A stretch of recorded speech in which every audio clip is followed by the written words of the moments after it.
Hi guys, welcome back to the Audacity Podcast. It's your girl Team Maria Shanti and I am back with another video. If you don't know now, you know I am here today with...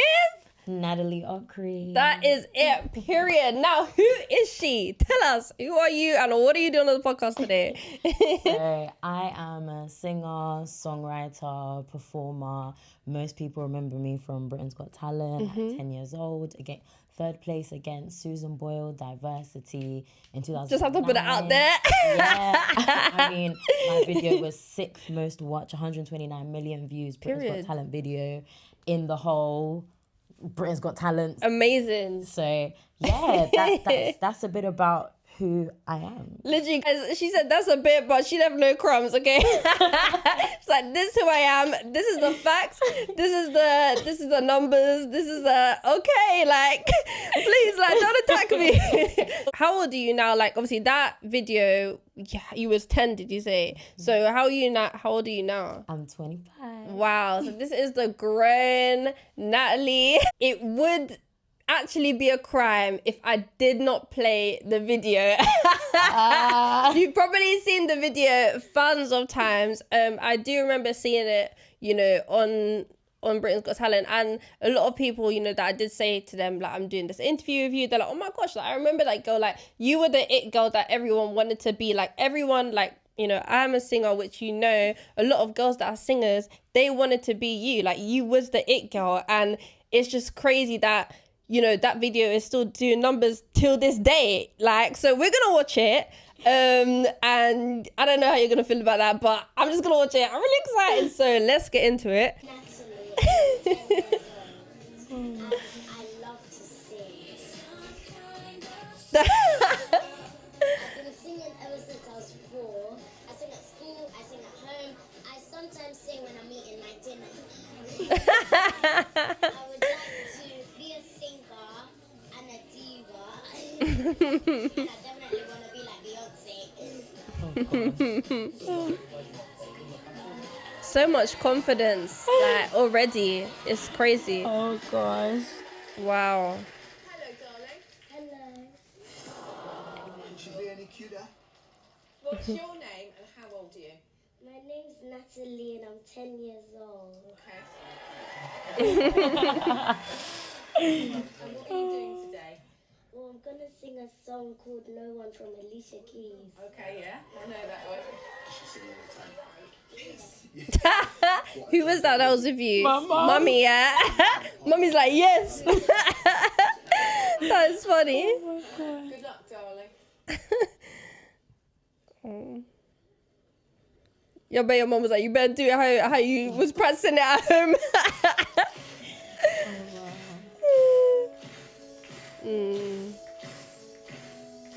I just want you close. Where you can stay forever. You can be sure that it will only no one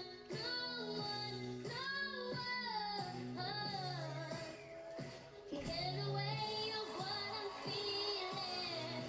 No one, Get them on their feet. No more clapping. get away of what I feel for you. Sick. So, like, watching that back, like, how, like, if you could put into words how you felt when you got on that stage, because for a 10-year-old to do that is not the normal. It's not the normal to just wake up. Okay, like, there were stages for you to even get to that point, because people just think, you know, you go to Britain's Got Talent, it's not like that. There's stages. So what was that experience like, and then actually getting to the point where you was on stage? So the experience was actually quite fun. It was a bit like an adventure. Like, you know, when you watch on TV, all these cartoons when people are going on adventures, I felt like I was on my own adventure. And getting there and seeing all the people, I was like, oh, okay, that's a lot of people. And it was a bit like nerve-wracking, but I just imagined it's just regular people that I just randomly sing to. Because I remember when I was young, like, sometimes at the train station, I'll just start singing to random people and everyone will stop what they're doing and just watch. And they'll be like, wow, like, she's so talented. You should do something with her. And my mom will be like, oh, thank you. Okay, Natalie, come, let's go. Yeah. You know, so I just pretended like it was the same old regular time when I do that. Yeah. And like, no, it was nerve-wracking, but it was fun. And like, after singing, I thought, finally I did it. Yeah. Like it was a good experience. So would you say like your mum was the main person that was like pushing you, or like who was the inspirational person that you was looking up to, or someone that was like, okay, no, you can do this? Like, who was that person? So yeah, definitely my mum. My mum, she was very supportive. However, when I applied for Britain's Got Talent, she didn't know. I just did it and I told her we're going to Manchester for my Britain's Got Talent audition, and she was just like, wait, what? And I was like, yeah, I auditioned for Britain's Got Talent.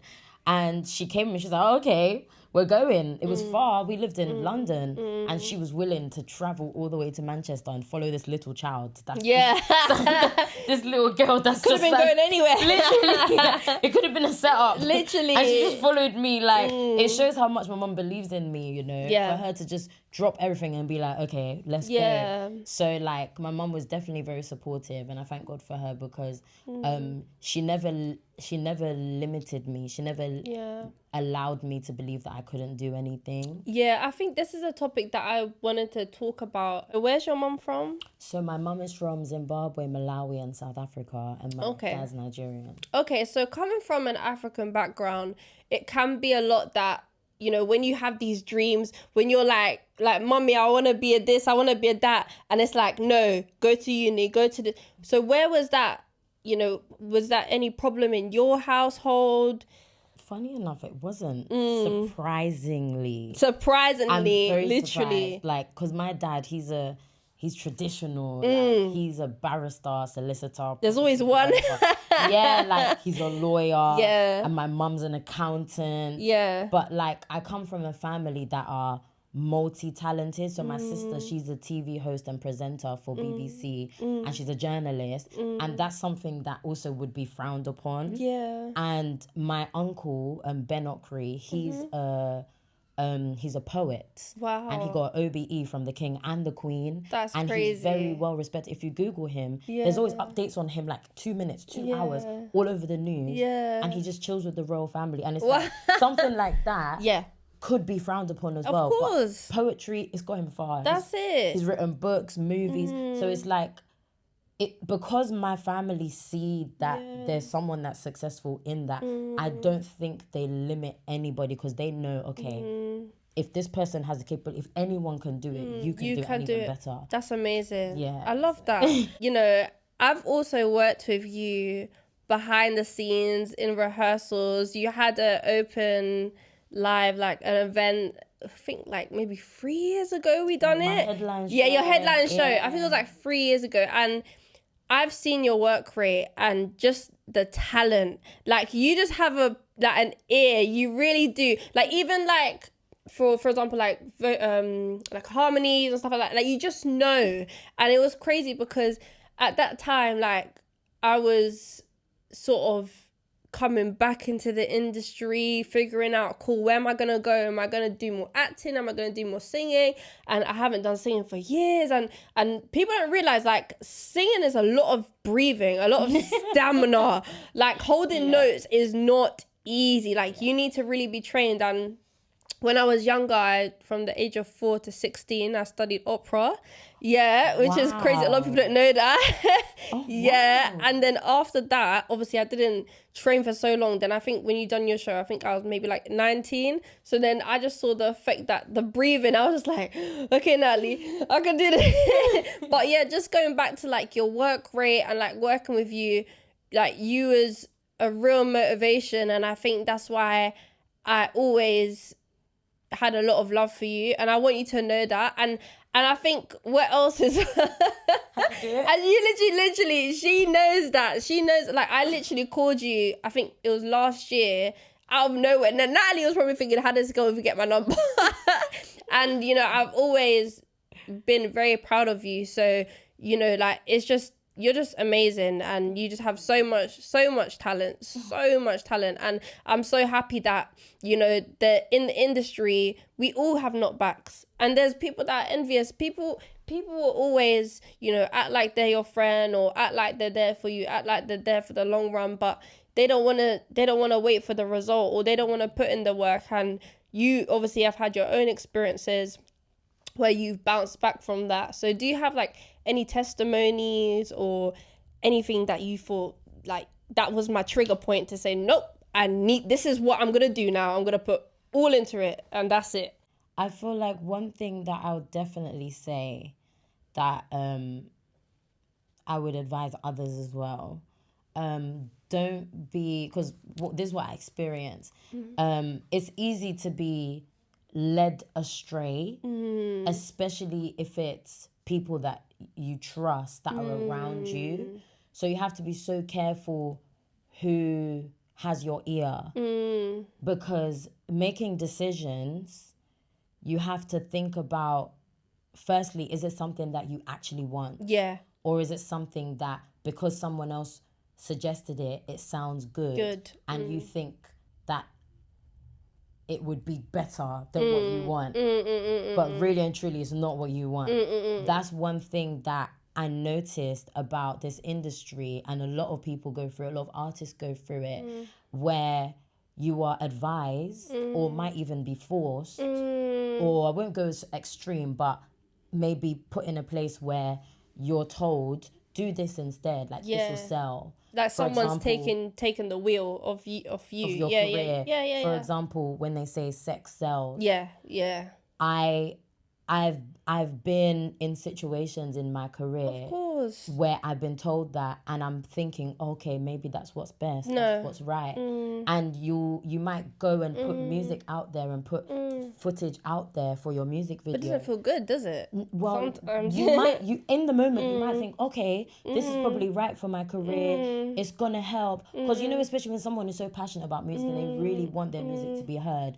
Some people do anything, and they do it believing that it's gonna work. And then sometimes some people can be disappointed because actually that's not what you wanted and it didn't work. You know, so one thing I'll definitely say is just be true to yourself. Because now I finally feel like I'm holding the wheel. That's it. And I'm doing what I want. And people, You know? and even like with me, like I can totally see that, like I can see the change, and it's so crazy because at first you think, oh my gosh, like, I'm going to take the wheel, I'm going to become independent in this.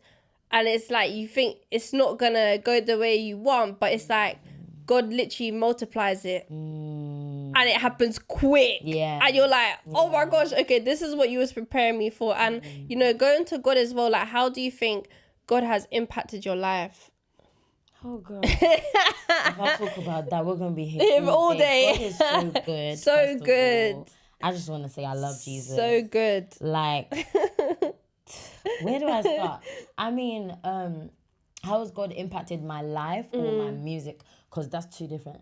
Which one? I would say like your life, because that's more where, you know, you're in control of what you're putting into what, or like that. Okay, so I would say the way that God has impacted my life is He has revealed things to me and opened my eyes, opened my spiritual eyes, and helped me to understand a bit more about why. And when I say why, I mean why. Like purpose, why. Why am I here? What's my purpose? What am I doing? What's the assignment? Because, you know, it's so easy to just be in this life and just be in the life and just be, are you a part of the existence for just being there, or am I here to do something, to shift something? Exactly. Like even trees have purpose. It's they true. give us oxygen. Literally. Do you know what I mean? But where do I fit? It's a bit like, you know, like that film like Tinkerbell, where they all have a role. Like some of them, like they're the ones that craft everything. Some of them, they do the water and this and that. It's like, cool. Like, where do I fit in? Like sometimes, you know, when you're such a multi-talented person that can do so much, you think, I can do so much, what should I focus on? Like, it's a bit like, you know, sitting down and being fidgety. Like, when I'm like that, I'm just like, okay, I have to find a focus right now. Like, or I'm just going to keep thinking, like which one should I put in more? Like, no, don't think. Just go with one, work on it. If that works, cool. Next. So, and it's not easy. no, not at all. Like, you have to be so one with your spirit. That's it. And it's really easy to be distracted by the things that go on in the world, especially with your flesh, because the flesh and the spirit are constantly at war. So it's something that's where now for me, now since we're talking about God, that's where I would say like just talking to God regularly helps, and just letting him guide you. That's it. So yeah. Beautiful. Okay, cool. So now we're gonna get into the singing challenge. Now we've had a bit of a chat.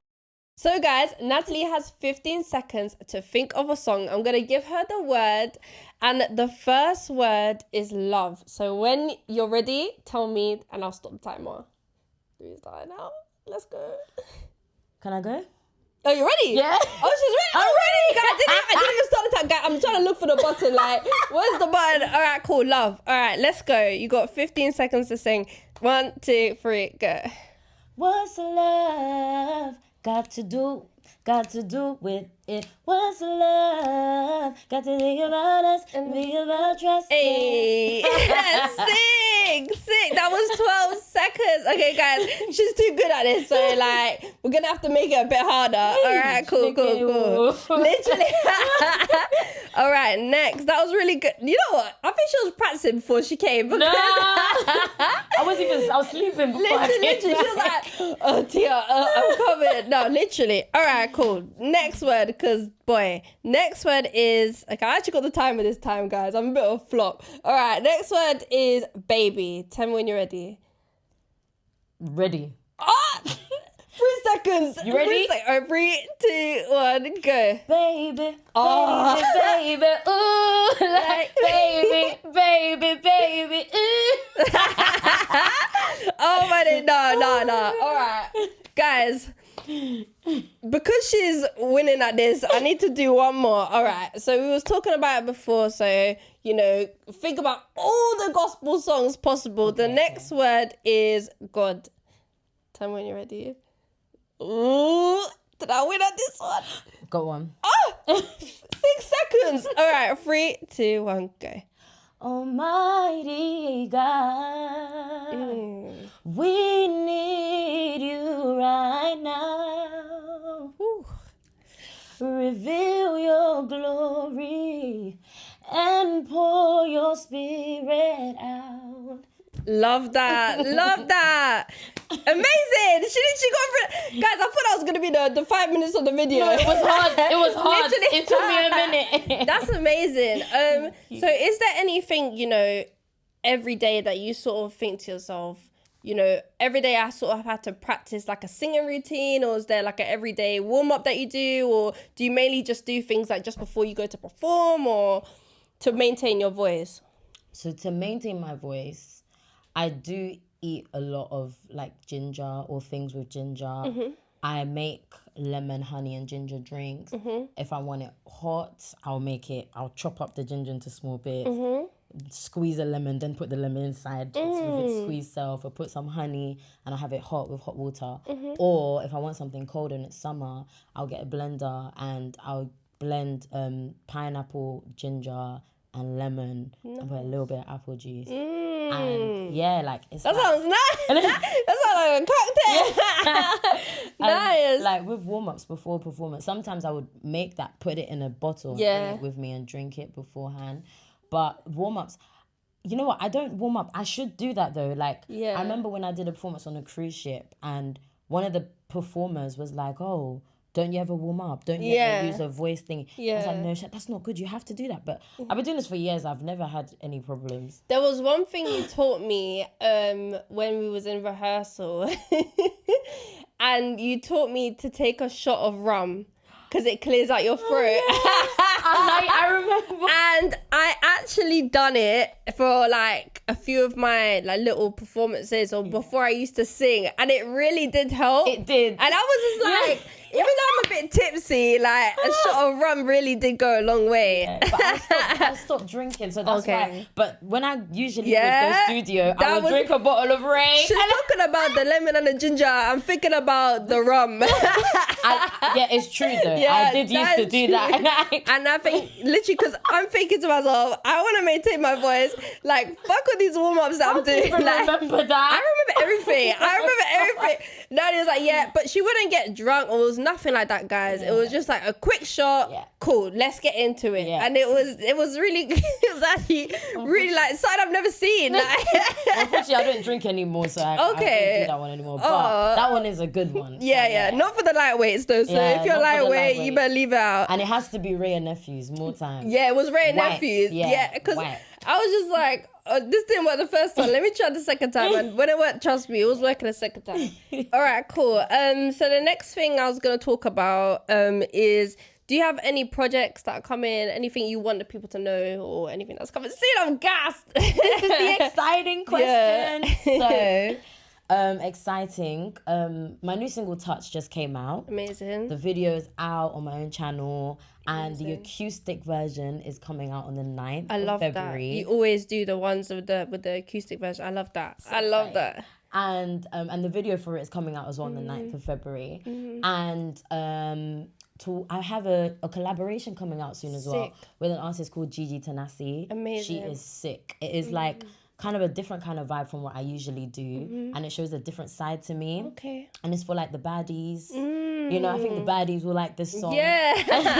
And then dropping an EP around the end of the year, Amazing. around November time. And this EP is like completely different to the Natalie that everyone knows. Knows. Yeah. So this is showing like a bit more like of the substance side of Yeah. me. So I feel like a lot of my other songs, I was shying away from Yeah. really showing who I was, Yeah. especially because the people that had my ear. Yeah. You know, so now I'm like, okay, I'm doing what I want now. Yeah. So this EP, there are a few songs in there that are for girls that have been broken, girls that really need that touch. Yeah. You know, and like I'm talking from a spiritual sense. Of course. It's not necessarily gospel, No. but you will hear some references, Of course. and like it's a lot more like R&B. I'm singing a lot more, but like it's definitely to bring healing. Yeah. And there are a lot of songs that people will relate to on there. And I can't wait for that EP to Yeah. drop because it just shows a complete different side to me. And that EP is just healing. Pure Amazing. healing. And it shows the Natalie Ockery side that is more mature as well. That's it. You know the also bad girls chilling the gangsters, Yeah. that music. No, but you will be very surprised at how many people actually know you. It's crazy because my best friend, like my right hand, yeah, this was like last year. We're sitting in the car now. She's playing her like female R&B playlist, and your song comes on, like that. Oh yeah. And I said, how do you know this girl's song? I said, do you know who that is? She's like, who? I was like, I know her. Like, I actually know her. Like, she's like, what? Like, she's sick. Like, and we'll be sitting in the car because obviously I know the harmonies because we performed that. it, yeah. So I'm like, to her, yeah, you sing that bit and I'll sing the harmony bit. And honestly, like, you would be surprised, Natalie. Like, so many people know you, and it's not just, they don't just know like the Natalie when you was on Britain's Got Talent. They know that they're growing with you. So that is just like, that's beautiful. You already have, like, you need to think of this, yeah. God's already placed you in places. Like, you know, sometimes you go somewhere when you're sort of going up in the industry and you're thinking like, should I be in this room or should I? No. You're meant to be in that room. Even if you don't know why, God's gonna tell you. Like, the more people that talk about you, it's like, oh, you know, like there's a girl that sings. Oh yeah, you should check out her music. It's all about like who knows who, and then that's how you go up and up and up and up. So yeah, like it's just beautiful to see. And I'm so like, I literally just said to her, I said, is there any projects coming out? And she's like, yeah, this and this, like not just one song. Like, so that's beautiful. That's amazing.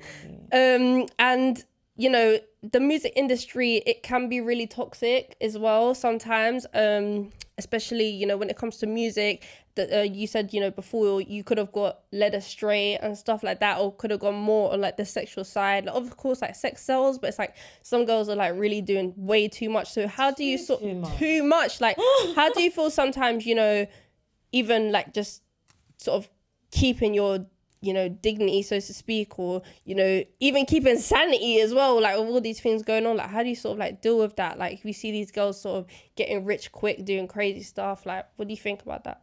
So, I mean, it does make me cringe a lot. I do cringe only because, like, I don't want to sound like I'm putting anybody down, because I'm not. But No. like, I just want everyone to know that they are royalty. That's it. And they have a lot of value To and offer. There's like, we don't have to Have sell to. ourselves cheap. We don't Yeah, have you know? to. It's all about what I've figured out for myself is what my inner self wants. That's the thing that I should do, rather than amazing. doing things that would please everybody else, doing things that would get approval from the world. Yeah. Do things that give approval to your inner self. That's it. I love that. Yeah, so that's what I said. Kind of, yeah. That's amazing. And I think like people around you will, you know, encourage you to carry on the journey as well. And it's good when you have a good support network, like when everyone's encouraging you and, you know, pushing you, and they can see the vision too. And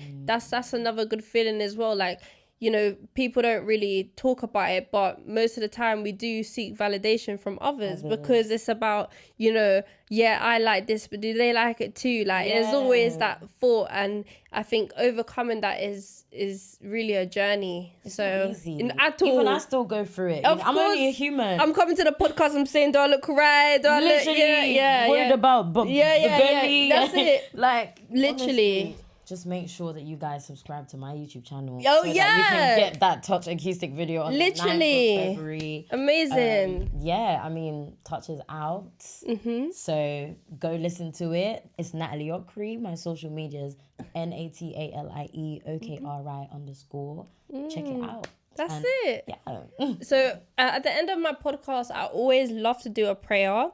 I always either lead the prayer, or I'll do it on my own, or you can pray, and then we can listen to you pray. So do you want to pray, or do you want me to hear you pray. You lot are really all my interviews I had today are all making me pray. Like, God's like, you've been calling my phone too much. All right, cool. Let's get into it. Okay, everybody that's watching the podcast, please close your eyes. Everybody put your hands together and let's pray. Lord, I just want to thank you for just bringing Natalie here safely. Lord, I'm so happy to see her. I have so much love for her, Lord. She looks beautiful. You are really working on your child, Lord. I can see it. She is flourishing, Lord.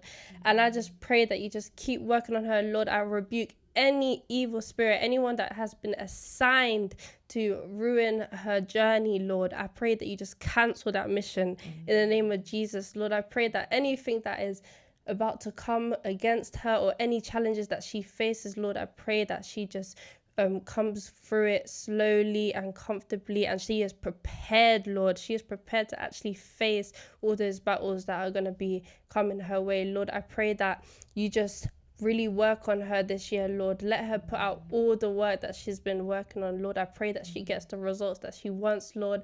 I pray that this year you just open her eyes, Lord. Let her see that her talents are not going to be left behind, Lord.